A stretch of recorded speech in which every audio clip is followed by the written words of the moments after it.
जिनकी अलग अलग भूमिकाएं हमारे समाज के प्रति, पूरे समाज के प्रति रही। चाहे विजय सिंह जी पथिक हो, जिन्होंने बिजौलिया से लेकर पूरे मेवाड़ और मेरठ तक किसानों हित के लिए लड़ाई लड़ी।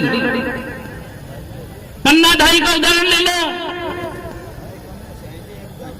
किसी भी महापुरुष का, महापुरुष पटेल का उदाहरण ले लो, कहीं न कहीं इस देश के लिए, भारत देश के लिए, आम जन के लिए, समाज के लिए कुर्बानी दी और त्याग किया, बलिदान किया।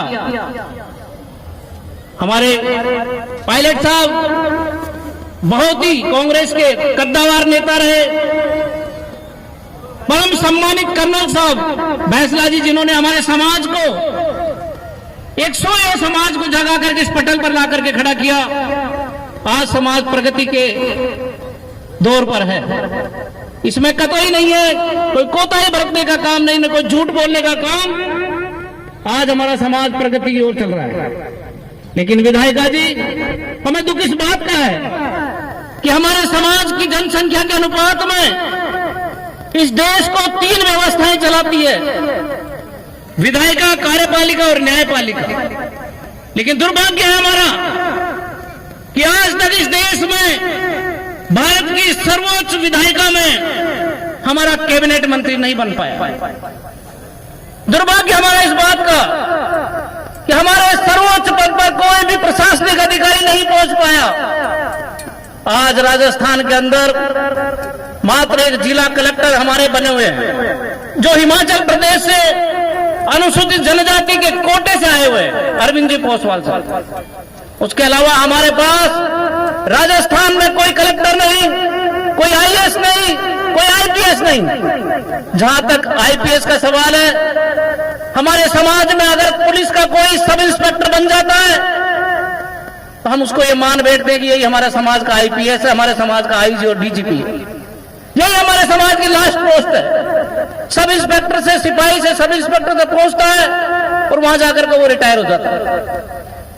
इसी प्रकार विधायिका को न्यायपालिका में ले लें, हिंदुस्तान के किसी भी न्यायालय के अंदर हमारा न्यायाधिपति नहीं है, न्यायमूर्ति नहीं है, न्यायाधीश नहीं है। ऐसी स्थिति का हमारा समाज आज जनसंख्या के अनुपात में हमारी भागीदारी नहीं निभा पा रहे। इतना पिछड़ा हुआ समाज जिसकी हम कल्पना भी नहीं कर सकते। इसलिए विधायिका जी, हमारे समाज में जो जागृति आई है, मैं समाज के बंधुओं से भी निवेदन करना चाहूंगा कि हम बच्चियों को पढ़ाएं, बच्चों को पढ़ाएं और हक और अधिकार के लिए लड़ाई लड़ें, हमारी भागीदारी सुनिश्चित करें। आज हम पढ़ लिख करके आईपीएस और न्यायपालिका में तो पढ़ लिखने के बाद में पहुंच पाएंगे, लेकिन विधायिका एक हमारे हाथ में एक ऐसी कलम है जिसमें हम वोट के माध्यम से सत्ता में भागीदारी हम बना सकते हैं। इसलिए मैं समाज के बंधुओं से भी निवेदन करूंगा कि विधायिका के अंदर हमारे समाज की जनसंख्या के अनुपात में हमारी भागीदारी होनी चाहिए। हमारे जनप्रतिनिधि ज्यादा से ज्यादा जीत कर जाए, चाहे वो किसी भी राजनीतिक दल से हो, किसी भी पार्टी से हो, उसको चुन करके भेजने का काम हमारा होना चाहिए। क्योंकि जब तक विधायिका में राजनीतिक परिक्षेत्र में हमारी पकड़ नहीं होगी, विकास के द्वार नहीं खुलेंगे।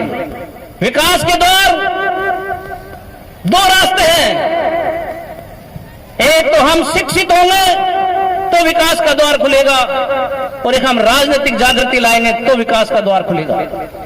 इनके बाद में आर्थिक व्यवस्था आती है, समाज को अर्थ की व्यवस्था भी आवश्यकता है। हमारा समाज उस स्टेज पर नहीं है जिस पर हम कह सकते हैं कि हमारा समाज धनाढ्य है। हमारा समाज कृषि और पशुपालन पर आधारित है।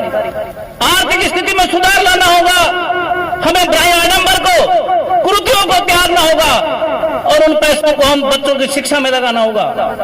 कर्नल साहब की एक मांग थी, कर्नल साहब का एक सपना था कि हम बाह्य आडंबरों में जी रहे हैं, भागवत और कथाओं में जी रहे हैं, नुक्ता और प्रथाओं में जी रहे हैं, इनको त्यागना होगा। ये कर्नल साहब का सपना था। वो कहा करते थे कि 15 साल तक इन पर बैन लगा दो और उस पैसे को शिक्षा पर खर्च कर दो, सोचूंगा मेरा सपना पूरा होगा। इसलिए समाज के बंधुओं में आपसे निवेदन करना चाहूंगा कि आप ऐसी कृतियों को त्याग कर उन पैसों को समाज की शिक्षा पर लगाएं। मैं इस बात से बहुत खुश हूं। समाज संगठित हो चुका, समाज संघर्ष करना जान चुका, समाज संघर्ष करता है, सड़कों पर करता है, सब जगह करना सीख गया और संघर्ष का परिणाम रहा। आज उस संघर्ष का परिणाम आपके सामने। देश के प्रधानमंत्री माननीय मोदी जी राजस्थान के हमारे भगवान देवनाथ की जन्मस्थली मालाशेरी पर पधारते हैं। यह हमारे संघर्ष और संगठित होने का परिणाम है। ये प्रधानमंत्री जी के आने का न्योता नहीं, यह हमारे संघर्ष और संगठित एकता का परिणाम है। आज प्रदेश की सरकार ने भगवान देवनारायण के जन्मोत्सव पर अवकाश घोषित किया, यह भी हमारी जागृति का परिणाम है। हमारे समाज की युगों युगों से वर्षों से मांग चली आ रही है कि हमारे समाज की